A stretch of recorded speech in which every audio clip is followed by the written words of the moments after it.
you attended seminars, and you said your reason there was to learn more about yourself. Yeah. My experience has been people attend seminars, especially self-development seminars, to look for the answer. They want to know, what is it out there I can learn so that I can be more successful? That wasn't your motivation? No, oddly enough. And I think probably you're right. I think that's what most people are looking for. I think they're looking for an answer outside of themselves, and they're never going to find it. I think by this time I realized it was something in me. I met a man here in Toronto. He was the one that originally got me involved in studying this, Ray Stanford. And he told me if I didn't like the results I was getting in my life, that I was going to have to change me because they were my results. And he said, if you're going to change you, you're going to have to find out something about yourself. And that seemed to make sense. I don't think it was an earth-shattering idea. It wouldn't give anybody a brain hernia, but it made a hell of a lot of sense to me. So I started to study myself. I found most people don't know who they are. They really don't. What do you mean? I mean, I know my name, I know my age, I know where I live. Yeah, that's not what you, else though. Is there? You know, that's just size, it. If you ask the average person who they are, they'll give you their name. They'll say, I'm Bob Proctor, but I'm not. Bob and Proctor are two words. My parents give them to me. They're called names, but it's not me. It's my name. Then somebody will say, well, this is me, but this isn't me either. It's my body. Like, you never phone down here to the studio and say, body won't be in today, it's sick.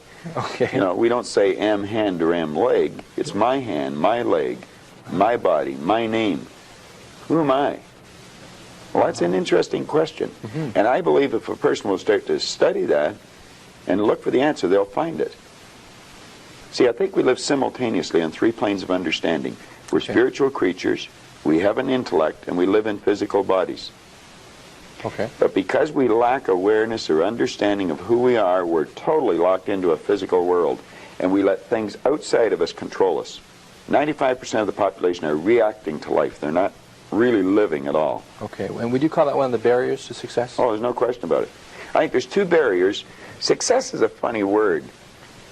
Nightingale had a great definition for it. He said a person's successful if they know where they are, and they know where they're going, and they're progressively moving in that direction.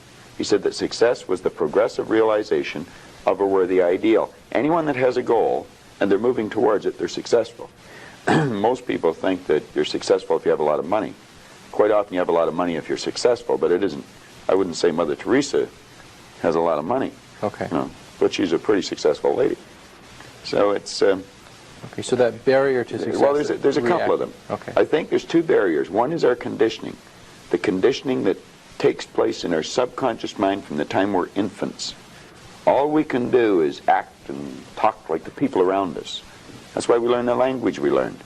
If there was 10 languages spoken in our home, we'd learn 10 languages without any trouble.